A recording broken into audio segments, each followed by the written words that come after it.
Hello and welcome to episode 3 with Living with Mental Health.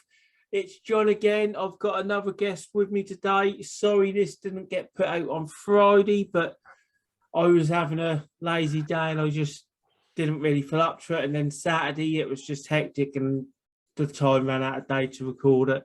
So I'm doing it on Bank Holiday Monday. There will be another podcast out on Friday and hopefully the green screen I have behind me is working. We might have solved it by episode 3. And yes, last video I said I'd wanted it by 4. So hopefully I've got it sussed. I've buggered up my HD light ring, so that isn't working at the minute. So we'll sort that out in another. We'll sort that one out in another episode. Today I've got with me Ivan. He's from Newdaystarts and he's involved with numerous different projects, and I'll let him explain that too with me. So Ivan, introduce yourself. Thanks for having me on, John. I'm Ivan Humble.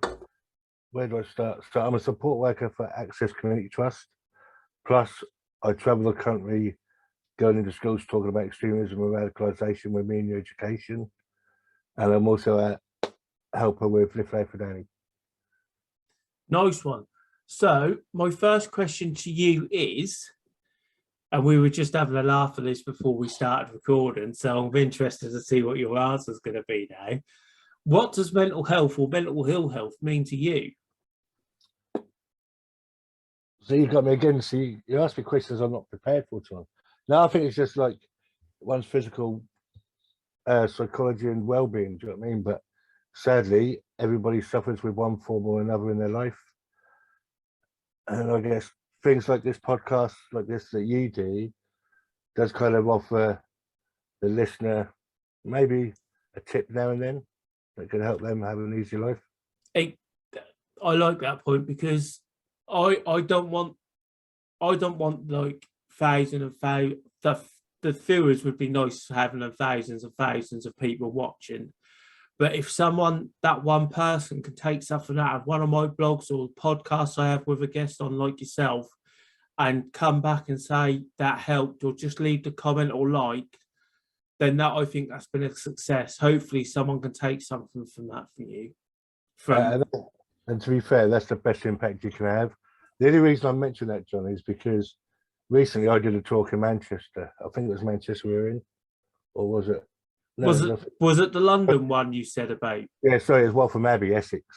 So we were there. We did our thing. Me and Evan did our assembly, and one of the girls, people were upset at the end, and I thought it was something we said. Do you know what I mean? So we went up and sort of, "Are you all right?" But it was something I said about my story, about my argument I had with my daughter in the past. It resonated with her, and that's the sort of impact you don't see. That you don't realise that your story relates to somebody else. Yeah, so these podcasts are really impactful. Just that you don't really realise how much. Yeah, that's so. I don't, unless people tell me that's had an impact. Whereas before we'd done these podcasts, they were just audio. I had a couple of friends message me and say some of the ones that I did had helped them, and that had encouraged them to go out and do some more to get help and stuff like that. So like you just said about that girl getting help, saying that she can relate to your story. When I did my first talk in a school, and I was thrown in at the deep end for that. And sometimes the best way. Yeah. At the end of the half of the morning at lunchtime, I had 4 people come back into the room and ask me some advice. Now, I wasn't prepared for that. I just thought they'd get on with their day because it was a school. But no, they were really clued on in the school. The kids were really clued on, and I wasn't expecting that. And they were asking proper, not that I thought they'd ask silly questions or be silly about it because as we were talking about self-harm, but just the fact that they were asking, where can we go and get the help from? We know people that are struggling and we want to help them. And I was quite shocked that they were really that glued on and wanting to help. yeah, you find that the kids nowadays do seem to be more switched on and a bit more alert to a lot more issues, and Definitely, they're definitely. definitely keen to learn. I'll give them that. Pardon me. Yeah, definitely. I was shocked, and then I'd done some more schools, and you've been in a hell of a lot more schools than me, and talk about a stronger subject in some ways. But I saw a pattern emerging of who are the ones that needed help. And you must see that in your line of work. When you go to schools, you must be able to identify now which ones you think need the help, or which ones are going down the wrong path. Does that Yeah, make sense? yeah, it does, and I think it's like I'm trying to think of a word for it. It's like a sixth sense, isn't it? Yeah, You just I don't know if it's because we've been through it ourselves. We can read people better. We can see the signs easier. I think that's a big part of it. That we've been through a journey, and we understand our journey. So I think that's what makes that sixth sense that strong enough. that makes that actually what you've just said there makes I can resonate to that, knowing that I've been through something and I can see someone else going through that issue. Yeah, I've never thought of it like that before. That's a good point. And to a point, right, when you understand your journey and the thing you've been through, right, for me, like some of the films I watch now, I watch totally differently to how I would have done 10 years ago, Yeah, especially if it's terrorism or extremism related, because of the journey I've been through. You see a film differently now. So it's kind of really weird how your journey can affect you for moving on. yeah, definitely. I totally agree with that. I when it comes to films, if they're playing like mental health, a person's got bad mental health, I tend to look at that and look at, are they actually playing it properly, or are they playing it up to the media's Perception. Yeah. perception of mental health? Because the media have got a lot to answer for. And that's for a lot of issues, not just mental health. I mean, Yeah, it's the same in my world as well. Do you know what I mean? So that's like when was I always bring it back to this in the last couple of talks I've done for access at the Heart and Mind projects in Beccles, Bungay and Halsworth, was when was the last time you saw a positive quote in the newspaper about with someone that had schizophrenia? yeah, you don't do it. Do you know what I mean? You don't. Yes, everybody with mental health has bad days, but I'm sure, and this might be going out there probably a bit too much, but probably 100% certain that they have some good days as well. Yeah. It's not all doom and gloom. No, and that's I don't know if that's true on your journey, but on my journey, that was at the start of my journey before I'd even realised that I wanted my recovery to happen overnight. Yeah, don't we all? Yeah, but that once I'd learned from recovery college about not knowing it would happen like that, my recovery become better. And I noticed there wasn't so much doom and gloom. But in your line of work, It's all doom and gloom. yeah, But no, I was just thinking what you said about schizophrenia. That's that's where my mental health journey started. Remember, yeah, suspected schizophrenia, and back then in the day, do you know what I mean? Schizophrenia did have that bad stigma around it. yeah, In all the films, you're the psycho, you're the nut. Do you know what I mean? So it wasn't until like 2 years later that I got the proper diagnosis of a chemical imbalance in the left side of my brain that I was able to move on and accept that, and then I was able to move on a bit better. But I will say that back then I spent like 14 weeks in Northgate. It was yeah, quite a long spell, but that was one of the best experiences of my life, believe it or not, because you're in there with people that you soon learn that your bad day isn't half as bad as somebody else's bad day. And the bonds I formed with some of the people in that hospital from my time there, I'm still in contact with today. Nice It's, one. it's kind of, it's a really strange bond you get in a place like that. But that bond does last, do you know what I mean? With the That's, right people. you talk about the word bond there, and in the armed forces they call it is it camaraderie, Yeah. if that's the right word? Yeah, I, it is because I I would think, say that would be the same for you in that situation. yeah, it was. And it was just, it's the same what I see in the support work I do. When people come into our sheltered accommodation, it's they find that bond with somebody who's on the same level as them, who understand what they're going through. So then people are really probably those most least judgmental people there are for them. Don't get me Yeah, wrong, they're judgmental on other issues, but between that little group of people like that with the vulnerabilities and some of what they have, they stick together like a little group. Do you know what I mean? That it comes yeah. together like you wouldn't think that some of them would form friendships the way they do because of their various issues or their viewpoints, but it's quite amazing how these kind of stick to your own kind of bunch, if you know what I mean. That's like they've formed their own community, and community is a big impact. It's that sense of belonging that everybody Yeah, looks for. and just going back to when I lived out in the sticks near Beccles, 5 miles from Beccles and that, and the train station was 5 miles away at Brampton from where my bungalow was situated to where, oh, I've just gone down in my chair, where I was situated from the train line and that. And because I don't drive, I started to isolate. I didn't feel belonging, like I belonged to the community. Mm. We didn't have, the nearest shop to us was about 2 miles down the road, and that was a farm shop. Now they're expensive. And they're only open certain hours as well, at least. Yeah. So we had to go over into Beccles or come into Lowestoft to do our shopping. And I shut myself down. And this is the one thing my psychiatrist did actually any good for me. I was written a letter to my housing association saying he needs to get back into Lowestoft. Because as you know, I'm involved with all different people and groups. And once I got back into Lowestoft, my mental health went from down here, started to rise again, and slowly I'm building it back up. I've been back in Lowestoft now for 2 years, but I feel a part of that community again.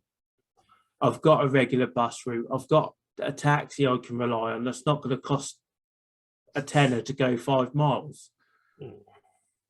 So I can imagine for that group of people in your supported housing group, that even if it's just 2 or 3 of them in that little group, that for them, that must make them feel good. Yeah, it does. It makes things easier for us as well, do you know what I mean? Sometimes. But yeah, it's just another job I enjoy doing because it's kind of like the work I do anyhow, safeguarding people, isn't it? Do you know what I Yeah. mean? And I just have some of the mad conversations with the people I work with day to day as I do in some of the other circles I work in, do you know what I mean? So yeah, it's been an eye-opener and a pleasure really to educate myself more on vulnerabilities, especially I've lived in Lowestoft all my life. I know Lowestoft, do you know what I mean? But Yeah. you don't really know Lowestoft until you know the real people. Yeah. And I think I've always said in my other line of work that to combat extremism and that you need a really strong community.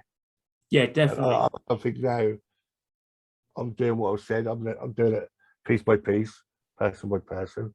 A long job, but it's where it starts and at grassroots, and you You have to have still responsible. still talking of that community. You did if I remember rightly, it was Rochdale. You did was it Yeah, a 10-week program?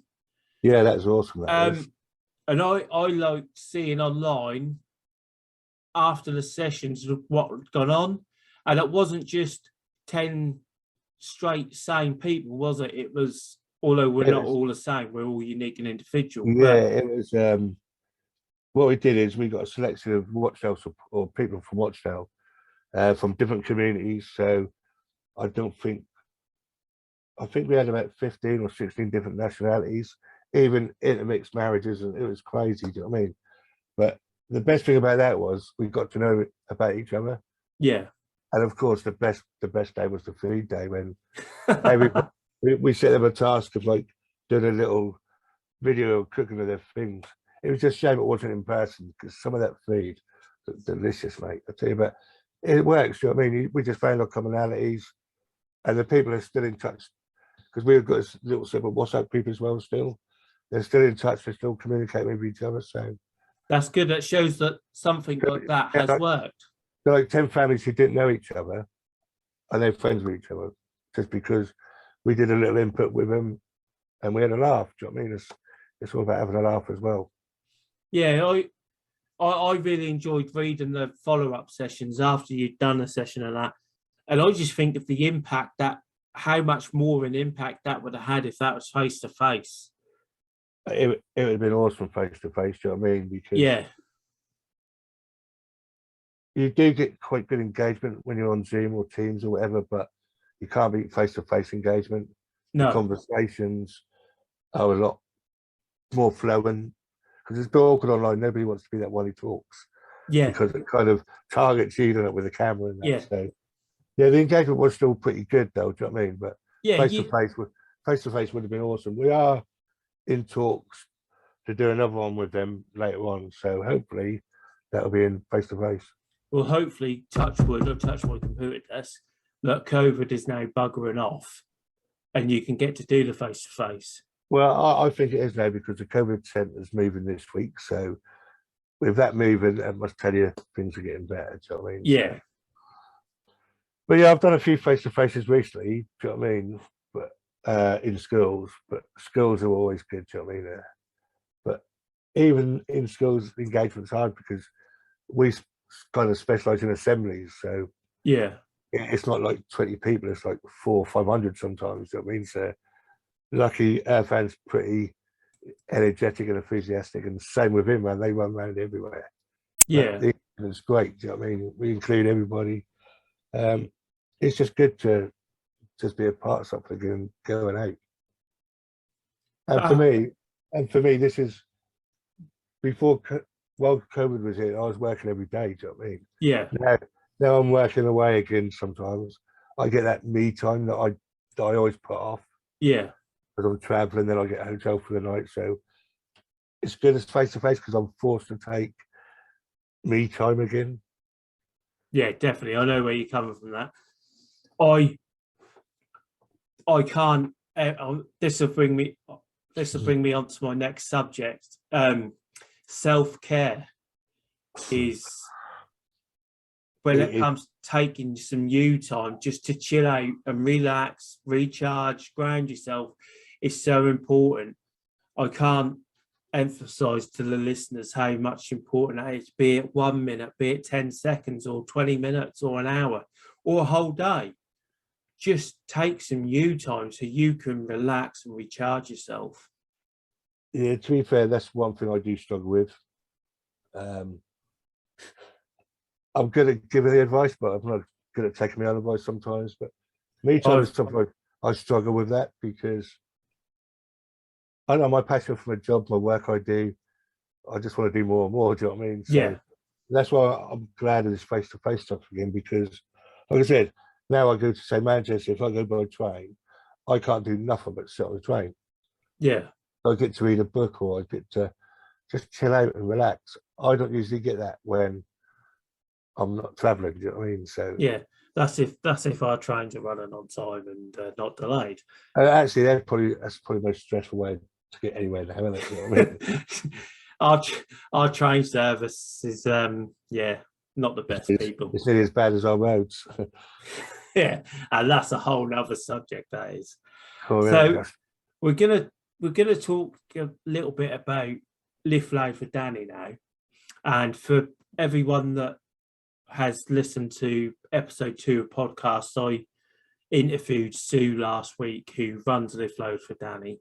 I just wanted to pick up on this topic because Ivan helps run one of the support groups on a Thursday night drop-in for people, and I just want Ivan to say about how it used to be mainly women that attended. Am I right, Ivan? And now it's men now that are attending. Yeah, that was a crazy thing that I noticed over COVID. Do you know what I mean? Before COVID, we had mainly women coming to the group, and And has COVID progressed? The dynamics changed? I don't know why really, but now we're out of COVID. Our group are mainly men, which is good. Do you know what I mean? That is good because there's a lot of stigma around men don't talk. Yeah, But and it just makes me wonder why the switch. Do you know what I mean? yeah, Is it because maybe the women had to stay at home more with the kids or whatever? I don't know. I just don't know why that dynamic switched. But it's something I've noticed the last couple of years. Do you know what I mean? That when you've been to the group yourself, John, you've seen it now. It's men. Do you know what I mean? It's good. Do you know what I mean? We've got the garden going up and going now with you and Malcolm doing that. Do you know what I mean? So it's just, yeah, it's just something I can't understand why we went from like a mainly female group with a few men to now mainly all men with hardly any women. Do you know what I mean? It's just, I don't know whether that's to do with COVID or. that's really interesting. And yeah, I just can't work out what it is, whether men felt more pressure. But I don't know. I don't want to sound sexist or nothing. Do you know what I mean? But I just can't think of a reason why that dynamic changed so much. yeah, and if any of the listeners think they might know the answer for that, drop a comment on the YouTube channel down below. And Ivan will have the link for the YouTube so he can see if comments and I can tag him in it and whatever. But if you think you know why that group has changed so much for the split from being mainly female, just drop us a link, just drop the comment in. And that was just simply over the COVID period. Do you know what I mean? Yeah.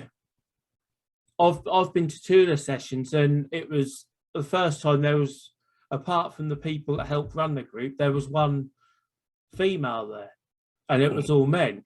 Now I've been to other drop-ins that they do like on a Monday and stuff, and it's a bit more mixed. Yeah, more women, isn't it? Yeah, The Thursday night group, but it's just bizarre how that one's changed. Yeah. But it's good. It's all good because we're still helping people, still supporting people. definitely. And it's even better. It's even better now we've got our own premises. Yeah, definitely. I think it's more relaxed now because we haven't got to get the tables out ready. We haven't got it's there set up. We've got the 3 or 4 different.